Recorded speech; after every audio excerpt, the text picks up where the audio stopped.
A major ecological disaster has occurred in Ukraine today when the dam in Nova Kakhovka burst and released a massive reservoir downstream. Fingers are already flying with both the Ukrainian and Russian governments blaming one another while hundreds of thousands of homes downstream are actively being swept away in the torrential current. While the majority of the population was evacuated months ago, both the Russian and Ukrainian armies are working to remove the remaining population from the flood zone. Meanwhile, on the Ukrainian front lines, the recently started offensive already appears to be stalling, and Ukraine is already retreating from several of the recently recaptured towns. All of this in today's Frontline report. In the city of Nova Kakhovka, which has a population of about 45,000 people and is the largest city in Russian occupied Kherson, there are two strategic objects within the city. The first was the Kakhovka hydroelectric dam, a Soviet era structure that holds back the Dnieper River and not only generates electricity but provides water to the second strategic object in Kakhovka, which is the gates to the Crimean Canal, a long man-made waterway originating in the Kakhovka Reservoir that provides nearly all the fresh water needed for agriculture and consumption in the Russian-annexed Crimean Peninsula. When the dam burst late last night, the fate of these two objects was sealed. The hydroelectric dam has been completely destroyed, and once the reservoir completely empties out, the water levels will be too low to make the canal viable. In terms of how this event is being covered in the mainstream media, a fascinating narrative is developing. While many news outlets admit that the Russian side is the one that will suffer the most from this disaster, the liberal news media appears to be taking the side of Ukraine by publishing 85 stories, all saying virtually that Moscow is to blame.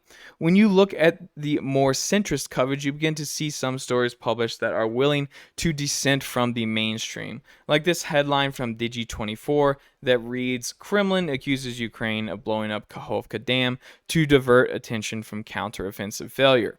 Once you move to conservative coverage, you get a similar picture with some outlets like the Gateway Pundit willing to at least give the Russian counterclaim attention in their headline. One thing of note is that the bias distribution is 45% to the center, meaning that nearly half of the stories on this topic are covered by centrist newspapers and only 21% are covered by right-leaning media outlets, meaning people from the right side of the political spectrum are far more likely to lack information on this incident, something that we would call a blind spot. Overall, this story is well covered by a variety of sources owned by independent news, governments, private equity, media conglomerates, and other sources. There is a very high factuality rating with plenty of sources to choose from if you are worried about getting bad or false information. If you want to access information like this, consider visiting Ground News and make your own assessment. Only Ground News has features like the bias distribution, ownership, which tells you the money behind the articles, and of course the best feature, Blind Spot, which tells you which stories have the worst partisan coverage. 81% of Americans believe that information is vital to democracy, yet a shocking 86% of Americans see a fair amount of bias in the news. If you are looking for a great way to help the channel, please consider visiting ground.news/NWE, where you can either sign up for free or get the Vantage membership for 30% off by using my link in the description and get access to all of the features that I listed out as being most useful. I would like to give a big thanks to Ground News for sponsoring this video. While we can look at the mainstream media and draw some conclusions, ultimately it is not yet known the exact cause of the dam break or who's at fault. But there are three leading theories to what happened. First off, a disaster of a more natural origin. The Kakhovka Dam did receive some damage last year from the Ukrainians as they were attempting to render the bridge that ran across the dam unusable for the Russian army in Kherson. It is certainly possible that after months of no repair, the dam finally broke or was structurally weak enough to where it burst. When you combine all of this with the knowledge that the reservoir was abnormally high, the increased water weight the structure was dealing with makes this a sound theory. But I would stress that in a war zone, it is tough to believe that something gets destroyed without one of the two parties being involved. The next culprit we will look at is the Russians. Ukrainian telegram channels, along with the Ukrainian government, are claiming that Russia struck the bridge with their air force. At a glance, this is also possible. From the videos, you can clearly see there is massive damage done to the turbine hall of the power plant, and it is hard to imagine this was caused by rapid water erosion and not by a bomb or a missile. Another theory put forward by the Ukrainian side is that the structure was destroyed from the inside by Russian mines that were planted there last year. The Russians did likely mine the dam in the case that Ukraine was making a successful river crossing attempt either at the site of the dam or downstream. The Russians would be able to blow the dam and essentially wipe out the amphibious Ukrainian troops. The Ukrainian government and telegram channels are hinting that this is somewhat the Russian motive. They claim that Ukrainian troops were conducting successful operations on the Dnieper River islands and were building a bridgehead for a larger river crossing. The Russians, who had failed to cope with the Ukrainian forces in the area, had no choice but to finally destroy the dam and force the Ukrainians back into Kherson city. The final culprit that we will go over is the Ukrainian army themselves. Outside of Russian media placing similar blame to the other side, just as the Ukrainians are doing, it is worth analyzing the geography. The Ukrainian banks of the river are much higher than those on the Russian-occupied side. The vast majority of the floodplain south of the dam lies on the Russian side of the river, and due to the draining of the Kakhovka reservoir, which is happening as we speak, this essentially deprives the entire region of Crimea from its primary water source. This has been the norm for Crimea in the last 10 years, as after the peninsula was annexed by the Russians in 2014, the Ukrainians decided to block the water supply from its source. There is a pretty good argument that this was the primary factor in Russia's decision to invade in the first place, although it really is unknown. So not only is Crimea going to be starved of water, but there is another object that needs water in the Kakhovka reservoir even more critically. That brings me to the Zaporizhzhia nuclear power plant. The nuclear power plant, or nuclear power plants in general, need water to cool their reactors. By lowering the levels of the Kakhovka reservoir, it will be very difficult to get water to the plant.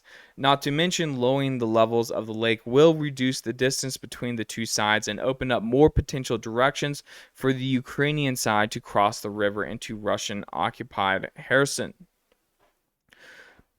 So the situation with the dam on the Dnieper, regardless of what the truth is a huge environmental disaster and a developing story. So we'll move on from this topic with the knowledge that we will likely come back to it in the next update with more details. In the video I posted earlier today that was comprised of information that mainly happened yesterday, we discussed the events surrounding the beginning of the Ukrainian counteroffensive. And since then, the picture has become increasingly negative for the Ukrainian side. First, we will start off with the southern front in the area of Velika Novosilka, which is technically in the southern Donetsk Oblast. Initially, the Ukrainian army managed to push the Russians out of 3 settlements in the area. The first was Novodarivka, Neskuchny, which is basically a suburb of Velika Novosilka, and then the last is Novodonetsky. But since the attack initially started 2 days ago, the Russian army has counterattacked and is now claiming control over all 3 towns once again. It does appear like Ukraine still holds on to some of the fields and trenches that they initially captured along the Russian front lines, but nevertheless has this is a huge morale blow for the Ukrainians. It is important to know that the Ukrainian side is in an information blackout, so most of the information we are getting is coming either from the Russians or neutral sources that are analyzing Russian information. So there is potential for bias here, but one thing we are clearly lacking from the battlefronts is photographic evidence from either side of the presence of their troops in these towns. This tells me that at bare minimum the battle is not yet over and it's not yet safe enough to walk out in the street, take a selfie and say, here we are, we control said town. With that being said, we can analyze and speak on the information we do have. Currently, several sources are reporting that the Ukrainian army has since launched 2 more attacks trying to force the Russians out of Novodonetsky. Whatever the Ukrainian plan is, this town appears to be key to it. Russian Telegram channel Rybar is reporting that this most recent attack is still taking place and the outcome is unknown. They claim that 2 separate Ukrainian assault groups supported by infantry are attacking the town from 2 different directions. From the west, Ukrainian IFVs supported by infantry are running the fields and dropping off stormtroopers close to the front. From the north, in the direction of the dam and the small reservoir next to the town, a group of 4 Ukrainian tanks is hammering Russian positions. From the sound of it, this is a pretty strong Ukrainian attack, and hopefully we will get a clear view of the situation tomorrow. We are going to move to the area of Bakhmut now, where we do have some reliable information from Syriac maps on the events that happened yesterday near Berkivka. South of the Berkivsky Reservoir, near where the Ukrainians made a counterattack to open up the roads to allow a previous retreat from Bakhmut, the Ukrainian side has once again launched a local offensive and came very close to seizing the town of Berkivka. Ukrainian troops managed to wrap around the front side of the lake, captured the reservoir's dam, and I'm going to adjust this and zoom in a little bit for you guys so you can see what I've marked here. There we go. They captured the reservoir's dam and they came very close to cutting the intersection in the center of town. While this appears to be a small advance, it would have been a critical one as the road that was nearly cut feeds into about 15 kilometers of Russian frontline positions. Had the Ukrainians succeeded, they would have forced the Russians to abandon a long section of frontline, including the towns of Berkivka, Dubovo Vasilivka, and likely the tiny farming settlement of Zelenisky. The Ukrainians failed to break through to their objective and ultimately were forced back, but they do still hold more ground in the area than the day before. I will note that this is typical of the performance of the Russian army as well. Often big advances are made and ultimately they run out of steam and are pushed back and counterattacks. Since this is only day 2 of the fighting in the area, it is important to note that Ukraine still has a lot of resources and much can change in a short time period. So after editing this video, new information has come out from pro-Russian Telegram channel Rybar that states that the Ukrainian army has in fact managed to enter the settlement of Berkivka. This source is much lower on my list of trusted sources than Syriac maps, but it is notable that a pro-Russian source is being very loose in confirming Russian battlefield losses. Like the situation in Velika Novosilka, hopefully we will have an update and a clear situation by tomorrow. In the same update, Rybar also spoke about the southern directions of Bakhmut. Reports suggest the Ukrainian army is clashing with local Russian forces in the private sector on the southwest corner of Bakhmut. The immediate goals of this assault are unknown, but in addition to this attack, the Ukrainians are also attempting to move on Klishivka. So it is possible that this is just a holding tactic to prevent the Russians from responding further to the south.